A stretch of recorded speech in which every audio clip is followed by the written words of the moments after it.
Capítulo 16. As predições segundo o Espírito. Título: Teoria da Presciência. Como é possível o conhecimento do futuro? Compreende-se a possibilidade da previsão dos acontecimentos que devam resultar do estado presente, porém não a dos que nenhuma relação guardem com esse estado, ainda menos a dos que são comumente atribuídos ao acaso. Não existem as coisas futuras, dizem. Elas ainda se encontram no nada. Como, pois, se há de saber que se darão? São, no entanto, em grande número os casos de predições realizadas, donde forçosa se torna a conclusão de que ocorre aí um fenômeno para cuja explicação falta a chave. Porquanto, não há efeito sem causa. É essa causa que vamos tentar descobrir, e é ainda o Espiritismo, já de si mesmo grave de tantos mistérios, que nos fornecerá, mostrando-nos ao demais que o próprio fato das predições não se produz com exclusão das leis naturais. Tomemos para comparação um exemplo nas coisas usuais. Ela nos ajudará a compreender o princípio que teremos de desenvolver. Suponhamos um homem colocado no cume de uma alta montanha a observar a vasta extensão da planície em derredor. Nessa situação, o espaço de uma légua pouca coisa será para ele, que poderá facilmente apanhar de um golpe de vista todos os acidentes do terreno, de um extremo ao outro da estrada que lhe esteja diante dos olhos. O viajor que pela primeira vez percorra essa estrada sabe que caminhando chegará ao fim dela. Constitui uma simples previsão da consequência que terá a sua marcha. Entretanto, os acidentes do terreno, as subidas e descidas, os cursos d'água que terá de transpor, os bosques que há de atravessar, os precipícios em que poderá cair, as casas hospitaleiras onde lhe será possível repousar, os ladrões que o espreitem para roubá-lo, tudo isso independe da sua pessoa. É para ele o desconhecido, o futuro, porque a sua vista não vai além da pequena área que o cerca. Quanto à duração, mede-a pelo tempo que gasta em perlustrar o caminho. Tirai-lhe o ponto de referência e a duração desaparecerá. Para o homem que está em cima da montanha e que o acompanha com o olhar, tudo aquilo está presente. Suponhamos que este homem desce do seu ponto de observação e, indo ao encontro do viajante, lhe diz: em tal momento encontrarás tal coisa, serás atacado e socorrido. Não para ele, autor da previsão, pois que para ele esse futuro é presente. Se agora sairmos do âmbito das coisas puramente materiais e entrarmos pelo pensamento no domínio da vida espiritual, veremos o mesmo fenômeno produzir-se em maior escala. Os espíritos desmaterializados são como o homem da montanha. O espaço e a duração não existem para eles, mas a extensão e a penetração da vista são proporcionadas à depuração deles e à elevação que alcançaram na hierarquia espiritual. Com relação aos espíritos inferiores, aqueles são quais homens munidos de possante telescópio, ao lado de outros que apenas dispõem dos olhos. Dos espíritos inferiores, a visão é circunscrita não só porque eles dificilmente podem afastar-se do globo a que se acham presos, como também porque a grosseria de seus perispíritos lhes vela as coisas distantes, do mesmo modo que o nevoeiro as oculta aos olhos do corpo. Bem se compreende, pois, que de conformidade com o grau de sua perfeição, possa o espírito abarcar um período de alguns anos, de alguns séculos, mesmo de muitos milhares de anos, porque é um século em face do infinito. Diante dele, os acontecimentos não se desenrolam sucessivamente, como os incidentes da estrada diante do viajor. Todos os eventos que nesse período constituem o futuro para o homem da terra são um presente para ele, que poderia então vir dizer-nos com certeza: tal coisa acontecerá em tal época, porque essa coisa ele a vê como o homem da montanha vê o que espera o viajante no curso da viagem. Se assim não procede, é porque poderia ser prejudicial ao homem o conhecimento do futuro, conhecimento que lhe pearia o livre-arbítrio, paralisá-lo-ia no trabalho que ele cumpre executar a bem do seu progresso. Por se lhe conservarem desconhecidos o bem e o mal, com que topará, constitui para o homem uma prova. Se tal faculdade, mesmo restrita, se pode contar entre os atributos da criatura, em que grau de potencialidade não existirá no Criador, que abrange o infinito? Para o Criador, o tempo não existe. O princípio e o fim do mundo lhe são o presente. Dentro desse panorama imenso, que é a duração da vida de um homem, de uma geração ou de um povo. Entretanto, como o homem tem de concorrer para o progresso geral, como certos acontecimentos devem resultar da sua cooperação para pode convir que, em casos especiais, ele prescinda esses acontecimentos, a fim de lhes preparar o encaminhamento e de estar pronto a agir em chegando a ocasião. É por isso que Deus, às vezes, permite se levante uma ponta do véu, mas sempre com fim útil, nunca para a satisfação de vã curiosidade. Tal missão pode, pois, ser conferida não a todos os espíritos, porquanto muitos há que do futuro não conhecem mais do que os homens. Porém, alguns espíritos bastante adiantados para desempenhá-la. Ora, é de notar-se que as revelações dessa espécie são sempre feitas espontaneamente e jamais, ou pelo menos muito raramente, em resposta a uma pergunta direta. Pode também semelhante missão ser confiada a certos homens dessa maneira. Aquele a quem é dado o encargo de revelar uma coisa oculta recebe a sua revelia e, por inspiração dos espíritos que a conhecem, a revelação dela e a transmite maquinalmente, sem se aperceber do que se faz.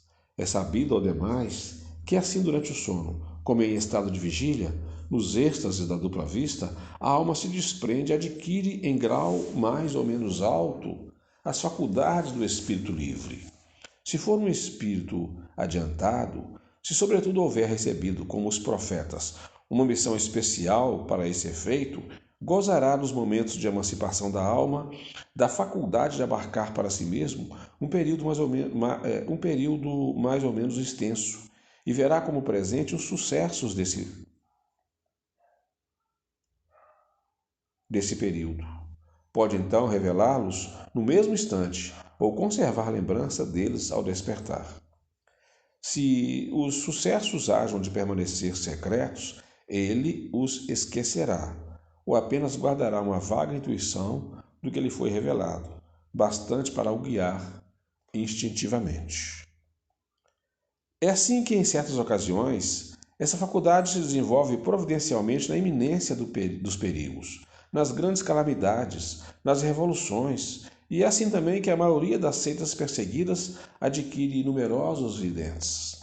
É ainda por isso que se veem os grandes capitães avançar resolutamente contra o inimigo, certo da vitória. Que homens de gênio, como por exemplo Cristóvão Colombo, caminham para uma meta anunciando previamente, por assim dizer, um instante em que a alcançarão. É que eles viram essa meta, que para seus espíritos deixou de ser o desconhecido. Nada, pois, tem de sobrenatural o dom da predição, mais do que uma imensidade de outros fenômenos. Ele se funda nas propriedades da alma e nas leis das relações do mundo visível com o mundo invisível, que o Espiritismo veio dar a conhecer. Item 7. A teoria da presciência talvez não resolva de modo absoluto todos os casos que se possam apresentar de revelação no futuro, mas não se pode deixar de convir em que lhe estabelece o princípio fundamental. Agora sim, item 7. Muitas vezes as pessoas dotadas de faculdades de prever, seja no estado de êxtase, seja no de sonambulismo, veem os acontecimentos como que desenhados num quadro, o que também se poderia explicar pela fotografia do pensamento. Atravessando o pensamento o espaço como os sons atravessam o ar, um sucesso que esteja nos do espírito que trabalham, para que ele se dê, ou no dos homens cujos atos devam provocá-lo, pode formar uma imagem para o vidente. Mas como a sua realização pode ser apressada ou retardada por um concurso de circunstâncias, este último vê o fato sem poder, todavia, determinar o momento em que se dará. Não raro acontece com aquele pensamento, não passa de um projeto, de um desejo, que se não concretizem em realidade, donde os frequentes erros de fato e de data nas previsões. Para compreendermos as coisas espirituais, isto é, para fazermos delas ideia tão clara como a que fazemos de uma paisagem que tenhamos ante os olhos, falta-nos em verdade um sentido exatamente como ao cego de nascença falta um que lhe faculte compreender os efeitos da luz, das cores e da vista, sem contato. Daí se segue que somente por esforço da imaginação e por meio de comparações com coisas materiais que nos sejam familiares, chegamos a consegui-lo. As coisas materiais, porém, não nos podem dar das coisas espirituais senão ideia muito imperfeita. Razão porque não se deve tomar ao pé da letra essas comparações e crer, por exemplo, que a extensão das faculdades perceptivas dos espíritos depende da efetiva elevação deles, nem que eles precisem estar em cima de uma montanha ou acima das nuvens para abrangerem o tempo e o espaço. Tal faculdade lhe é inerente ao estado de espiritualização, ou, se o preferirem, de desmaterialização. Quer isso dizer que a espiritualização produz um efeito que se pode comparar, se bem muito imperfeitamente, ao da visão de conjunto que tem o homem colocado sobre a montanha. Esta comparação objetivava simplesmente mostrar que acontecimentos pertencentes ainda para uns ao futuro estão para outros no presente e pode assim ser predito, o que não implica que o efeito se produza de igual maneira. Para, portanto, gozar dessa percepção, não precisa o espírito transportar-se a um ponto qualquer do espaço. Pode possuí-la em toda a sua plenitude aquele que na terra se acha ao lado, tanto quanto se achasse a 1000 léguas de distância, ao passo que nós nada vemos além do nosso horizonte visual. Não se operando a visão dos espíritos, do mesmo modo, nem com os mesmos elementos que no homem, muito diverso é o horizonte visual dos primeiros. Ora, é precisamente esse o sentido que nos falece para o concebermos. O espírito ao lado do encarnado é como o vidente ao lado do cego. Devemos, além disso, ponderar que essa percepção não se limita ao que diz respeito à extensão, que ela abrange a penetração de todas as coisas. É, repetimos-lo, uma faculdade inerente e proporcionada ao estado de desmaterialização. A encarnação amortece-a, sem contudo a anular completamente, porque a alma não fica encerrada no corpo como uma caixa. O encarnado a possui, embora sempre em grau menor do que quando se acha completamente desprendido. É o que confere a certos homens um poder de penetração que a outros falece inteiramente. Maior agudeza de visão moral, compreensão mais fácil das coisas extramateriais. O espírito encarnado não somente percebe, como também se lembra do que viu no estado de espírito livre. E essa lembrança é como um quadro que se lhe desenha na mente. Na encarnação ele vê mais vagamente, como através de um véu. No estado de liberdade, vê e concebe claramente. O princípio da visão não lhe é exterior, está nele. É essa a razão porque não precisa da luz exterior. Por efeito do desenvolvimento moral, alarga-se o círculo das ideias e da concepção. Por efeito da desmaterialização gradual do perispírito, este se purifica dos elementos grosseiros que lhe alteravam a delicadeza das percepções, o que torna fácil compreender-se que a ampliação de todas as faculdades acompanha o progresso do espírito. O grau da extensão das faculdades do espírito é que na encarnação o torna mais ou menos apto a conceber as coisas espirituais. Essa aptidão, todavia, não é corolário forçoso do desenvolvimento da inteligência. A ciência vulgar não a dá, tanto assim que há homens de grande saber, tão cegos para as coisas espirituais quanto outros o são para coisas materiais. São-lhes refratárias porque não as compreendem, o que significa que ainda não progrediram em tal sentido, ao passo que outros de instrução e inteligências vulgares as apreendem com a maior facilidade, o que prova que já tinham de tais coisas uma intuição prévia. É para este uma lembrança retrospectiva do que viram e souberam, quer na erraticidade, quer em suas existências anteriores, como alguns têm a intuição das línguas e das ciências de que já foram conhecedores. Quanto ao futuro do Espiritismo, os espíritos, como se sabe, são unânimes em afirmar o seu triunfo próximo, a despeito dos obstáculos que lhes criem. Fácil lhe é essa previsão. Primeiramente porque a sua propagação é obra pessoal deles, concorrendo para o movimento ou dirigindo-o. Eles naturalmente sabem o que devem fazer. Em segundo lugar, basta-lhes entrever um período de curta duração.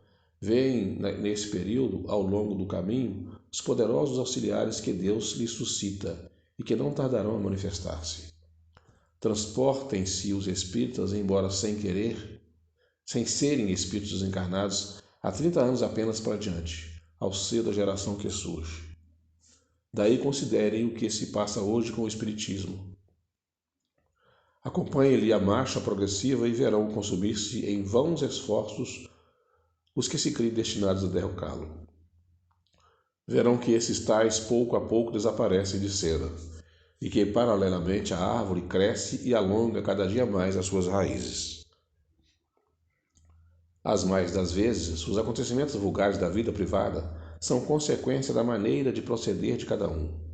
Este, de acordo com as suas capacidades, com a sua habilidade, com a sua perseverança, prudência e energia, terá êxito naquilo que outro verá malogrados todos os seus esforços, por efeito da sua inaptidão, de sorte que se pode dizer que cada um é o artífice do seu próprio futuro que jamais se encontra sujeito a uma cega fatalidade, independente da sua personalidade. Conhecendo-se o caráter de um indivíduo, facilmente se lhe pode predizer a sorte que o espera no caminho por onde haja ele enveredado. Os acontecimentos que envolvem interesses gerais da humanidade têm a regulá-los a providência. Quando uma coisa está nos desígnios de Deus, ela se cumpre a despeito de tudo, ou por um meio ou por outro. Os homens concorrem para que ela se execute. Nenhuma, porém, é indispensável, pois, do contrário, o próprio Deus estaria à mercê das suas criaturas.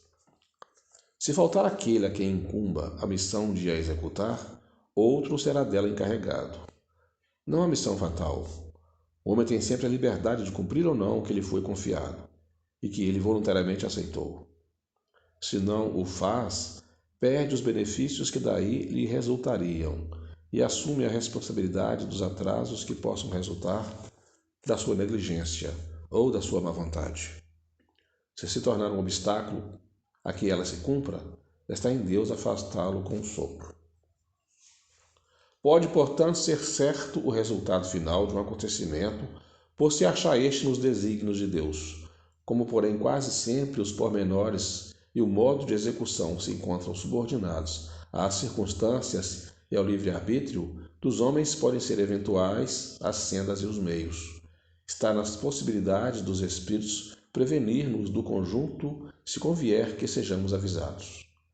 Mas para determinarem lugar e data, fora mister conhecessem previamente a decisão que tomará este ou aquele indivíduo. Ora, se essa decisão ainda não lhe estiver na mente, poderá tal venha ela ser apressar ou desmoronar a realização do fato, modificar os meios secundários de ação, embora o mesmo resultado chegue sempre a produzir-se. É assim, por exemplo, que pelo conjunto das circunstâncias podem os espíritos prever que uma guerra se acha mais ou menos próxima, que é inevitável, sem contudo poderem predizer o dia em que começará, sem os incidentes pormenorizados que possam ser modificados pela vontade do homem.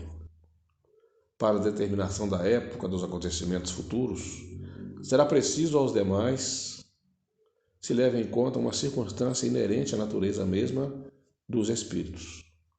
O tempo, como o espaço, não pode ser avaliado senão como auxílio de pontos de referências que o dividam em períodos que se contem. Na Terra, a divisão natural do tempo em dias e anos tem a marcá-lo o levantar e o pôr de sol, assim como a duração do movimento de translação do planeta terreno. As unidades de medida do tempo necessariamente variam conforme os mundos, pois que são diferentes os períodos astronômicos. Assim, por exemplo, em Júpiter, os dias equivalem a 10 das horas terrestres e os anos a mais de 12 anos nossos. Há, pois, para cada mundo, um modo diferente de computar-se a duração, de acordo com a natureza das revoluções astrais que nele se efetuam. Já haverá aí uma dificuldade para que os espíritos que não conheçam o nosso mundo determinem datas com relação a nós. Além disso, fora do mundo não existem tais meios de apreciação. Para um espírito no espaço, não há levantar nem pôr de sol a marcar os dias, nem revolução periódica a marcar os anos. Só há para eles a duração e o espaço infinitos. Aquele, portanto, que jamais houvesse vindo à Terra, nenhum conhecimento possuiria dos nossos cálculos, que, aliás, lhe seriam completamente inúteis. Mais ainda, aquele que jamais houvesse encarnado em nenhum mundo, nenhuma noção teria das frações da duração. Quando o espírito estranho à Terra vem aqui manifestar-se, não pode assinar data aos acontecimentos, senão identificando-se com os nossos usos. Ora, isso sem dúvida lhe é possível. Porém, muitas vezes, ele nenhuma utilidade descobre nessa utilização, nessa identificação. Os espíritos que formam a população invisível do nosso globo, onde eles já viveram e onde continuam a imiscuir-se na nossa vida, estão naturalmente identificados com os nossos hábitos, cuja lembrança conservam na erraticidade. Poderão, por conseguinte, com maior facilidade, determinar datas aos acontecimentos futuros, desde que os conheçam. Mas, além do que isso, nem sempre lhe é permitido. Eles se veem impedidos pela razão de que sempre que as circunstâncias de minúcias estão subordinadas ao livre-arbítrio e à decisão eventual do homem, nenhuma data precisa